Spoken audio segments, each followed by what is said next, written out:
നമുക്കൊരു കേക്ക് ഉണ്ടാക്കിയാലോ? ക്രിസ്മസ് ഒക്കെ അല്ലേ വരുന്നത്. അപ്പോൾ നമ്മുടെ ഫാമിലിൻ്റെ മുന്നിലും ഫ്രണ്ട്സിൻ്റെ മുന്നിലൊക്കെ ഒന്ന് ആളാൻ കിട്ടുന്ന അവസരമല്ലേ. ഇനി കേക്ക് തയ്യാറാക്കുമ്പോണ്ടല്ലോ ആർക്കും ഒരു ടെൻഷനും വേണ്ടിട്ടോ ഇൻഗ്രീഡിയൻസ് കൂടിപ്പോയി കുറഞ്ഞു പോയി അതുകൊണ്ട് പൊങ്ങിയില്ല ശരിയായില്ല അങ്ങനത്തെ ഒരു ടെൻഷൻ്റെ ആവശ്യമില്ല. ഇതെല്ലാം കറക്റ്റായിട്ട് നമുക്ക് കിട്ടുന്ന ഒരു പാക്കാണ്. ഇതിലെല്ലാ ഇൻഗ്രീഡിയൻസും കാര്യങ്ങളും ഉണ്ട്. നമുക്ക് ഒന്നുകൊണ്ടും ടെൻഷൻ ഇല്ലാതെ നല്ല സിമ്പിളായിട്ട് ഈസി ആയിട്ട് ഫ്രീ ആയിട്ട് ഉണ്ടാക്കാൻ പറ്റുന്ന റെസിപ്പി കേട്ടോ. നമ്മുടെ പാക്കറ്റിലില്ലാത്ത 2-3 ഇൻഗ്രീഡിയൻസ് കൂടി നമ്മൾ ഇതിലേക്ക് ചേർക്കണം. അതായത് ഒരു മുട്ട വേണം, അതുപോലെ 125 ml പാല് വേണം, ഒരു 1/4 കപ്പ് സൺഫ്ലവർ ഓയിലും ഒഴിച്ചു കൊടുക്കണം കേട്ടോ. ഇത്രയും സാധനങ്ങൾ നമ്മുടെ കയ്യിൽ നിന്ന് ഇട്ടാണ്ട് നമ്മൾ ഇതിലേക്ക് മിക്സ് ചെയ്യണം കേട്ടോ. ബാക്കി മിക്സ് ചെയ്തതിന് ശേഷം നമുക്ക് നമ്മുടെ വലിയ പാക്കറ്റിലുള്ള പൗഡർ ഇതിലിട്ട് നല്ലതുപോലെ ഒന്ന് സോഫ്റ്റ് ചെയ്ത് മിക്സ് ചെയ്തെടുക്കുക. ഈ പൊടി മിക്സ് ചെയ്യാനായിട്ട് നിങ്ങൾ ബീറ്ററും കാര്യങ്ങളൊന്നും എടുക്കണം കേട്ടോ. ജസ്റ്റ് ഒരു സ്പൂണ് മാത്രം മതി.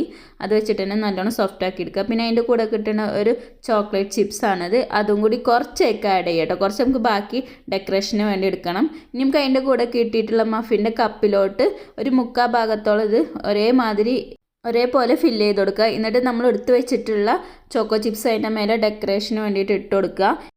ഇത്രയായി കഴിഞ്ഞാൽ നമ്മൾ പ്രീ ഹീറ്റ് ചെയ്ത് വെച്ചിട്ടുള്ള ഓവനിലോട്ട് ഇത് വെച്ചുകൊണ്ട് ബേക്ക് ചെയ്തെടുക്കുക. 180 ഡിഗ്രി സെൽഷ്യസിൽ 20 മിനിറ്റ് നിങ്ങളത് ബേക്ക് ചെയ്തെടുത്താൽ മതി.